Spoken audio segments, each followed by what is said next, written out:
নতুন পুরনো সব বন্ধুদের দেবযানী ঠাম্মির চ্যানেলে স্বাগত। Welcome to my channel Debjani ঠাম্মি গল্পগুলির আসরে আজ তোমাদের সাথে শেয়ার করব বাসুদেব মালাকারের বিফল বাসনা গল্পটি যদি তোমাদের ভালো লাগে তাহলে লাইক কমেন্ট আর শেয়ার করে দিও, আর চ্যানেলটিকে সাবস্ক্রাইব করে পাশে থেকো।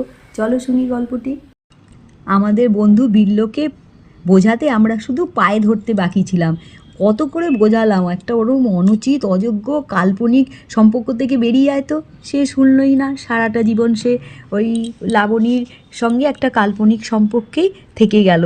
শুরুটা হয়েছিল ক্লাস 12-এ পড়ার সময়, সরস্বতী পূজার দিন বিকেলে যখন মেয়েদের স্কুলে ঢোকার একটা এন্ট্রি পাওয়া যায়, সেইটাই আমরা সবাই গেছিলাম। সে ছবি, হাতের কাজ, বিজ্ঞানের সাধারণ কিছু নমুনা নিয়ে এক্সিবিশন হচ্ছিল।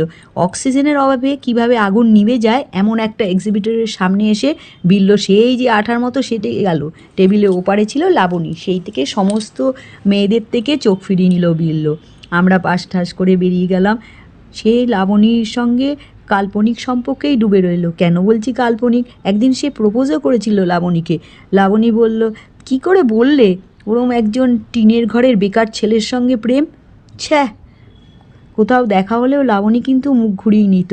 লাবণীর ছিল রূপের আগুন, লাবণীর ছিল মেধা, কিন্তু ছিল না ভালোবাসার সত্যি মিথ্যে বোঝার মতো মন তার ছিল না। আর তাকে অনেক জায়গায় দেখা যেত, সিনেমা, থিয়েটার, জলসা, রেস্তোরাঁ, বইমেলা, অনেকজনের সঙ্গে। লোকে ওই আর কি, লোকে যেরকম বলতো ঢলানি, ছোট্ট শহর, কিছুই লুকানো যেত না। বিল্ল সব শুনে বলতো, ভ্যাট, ও আমার মতো, ওকে ভালোবাসতে কেউ পারবেই না, আর ও সেটা জানে। আমরা বলতাম, তুই একটা উন্মাদ। বিল্ল জীবন চলতে থাকলো, দিন তো বসে থাকে না। নিরঞ্জন বাবু মানে বিল্লর বাবা মারা গেলেন। তিনি ছিলেন প্রাইমারি স্কুলের শিক্ষক। তার ছিল একটা বই খাতার ছোট্ট দোকান।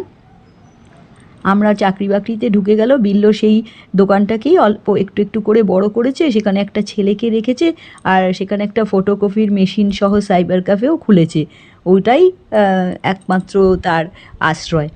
আর তার দাদাও মা এবং যে টিনের চালের ঘরটি ছিল সেই জমিটা নিয়ে নিয়েছিল। বিল্লকে বুঝিয়েছিল, মায়ের ভার তোকে নিতে হবে না, দোকানের জমিটার ওপর আমি কোনো দিন দাবি করব না, ওটা ছেড়ে দিচ্ছি।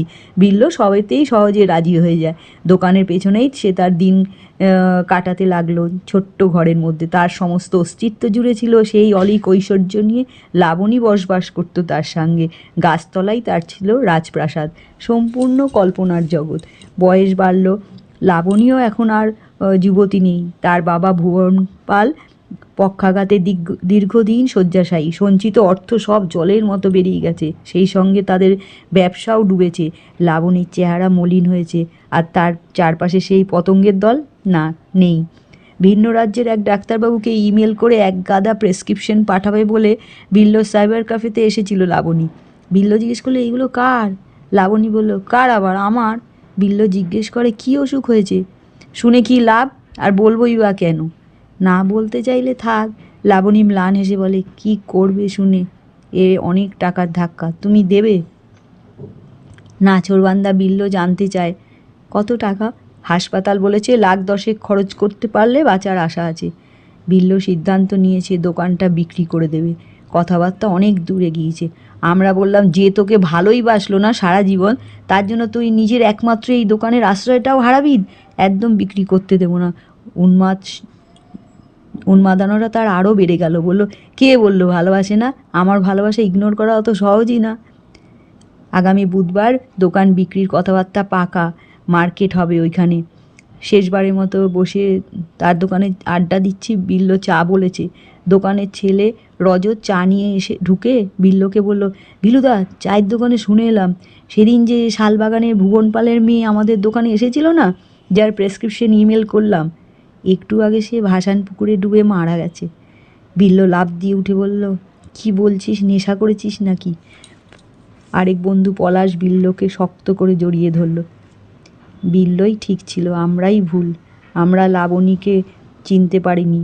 ও না মরলে বিল্ল নিরাশ্রয় হয়ে পথে বসত।